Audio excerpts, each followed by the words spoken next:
Assalamualaikum warahmatullahi wabarakatuh. Perkenalkan, saya Erin Iswa Tunesa dengan NIM 230106049.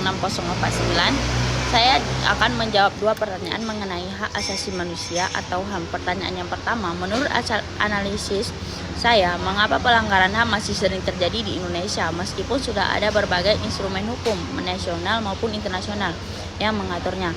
Apa faktor penyebabnya dan bagaimana solusinya? Menurut saya, pelanggaran HAM masih sering terjadi karena keberadaan aturan hukum saja belum cukup. Indonesia sebenarnya telah memiliki dasar hukum yang kuat atau melindungi HAM. Untuk melindungi HAM, baik yang berasal dari peraturan nasional maupun berbagai instrumen internasional yang telah diratifikasikan. Namun, dalam praktiknya masih terdapat berbagai kendala sehingga pelanggaran HAM masih sering terjadi. Ada beberapa faktor menjadi penyebabnya. Yang pertama, penegak hukum yang belum maksimal. Dalam beberapa kasus masih ditemukan penegak hukum yang kurang tegas atau tidak konsisten sehingga pelaku pelanggaran HAM tidak selalu mendapatkan sanksi yang setimpal. Hal ini dapat mengurangi kepercayaan masyarakat terhadap sistem hukum. Yang kedua, kurangnya kesadaran masyarakat mengenai hak asasi manusia. Masih banyak masyarakat yang belum memahami bahwa setiap orang memiliki hak yang harus dihormati dan dilindungi. Akibatnya, tindakan yang sebenarnya merupakan pelanggaran HAM yang sering dianggap sebagai hal yang biasa. Dan yang ketiga, penyalahgunaan wewenang oleh oknum tertentu. Penyalahgunaan kekuasaan dapat mengakibatkan terjadi tindakan yang melanggar hak orang lain, terutama apabila tidak disertai dengan pengawasan yang baik. Keempat, pengawasan yang akuntabilitas yang masih belum diperkuat. Pengawasan yang lemah dapat menyebabkan pelanggaran HAM tidak segera ditangani atau bahkan terulang kembali. Menurut saya, ada beberapa solusi yang dapat dilakukan. Yang pertama adalah memperkuat penegak hukum secara adil dan tidak membeda-bedakan siapapun.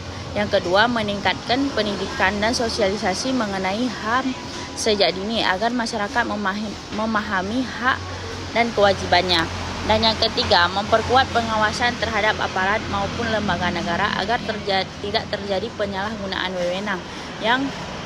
Dan yang terakhir, memberikan perlindungan, pemulihan, serta keadilan bagi korban pelanggaran HAM. Jadi, dapat disimpulkan bahwa perlindungan HAM tidak hanya bergantung pada banyaknya aturan yang dibuat, tetapi juga bergantung pada penegak hukum yang tegas, kesadaran masyarakat, serta komitmen semua pihak untuk menghormati hak asasi setiap orang.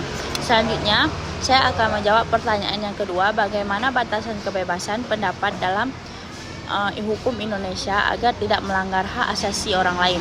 Menurut saya, kebebasan pendapat merupakan salah satu hak asasi yang dimiliki setiap warga negara.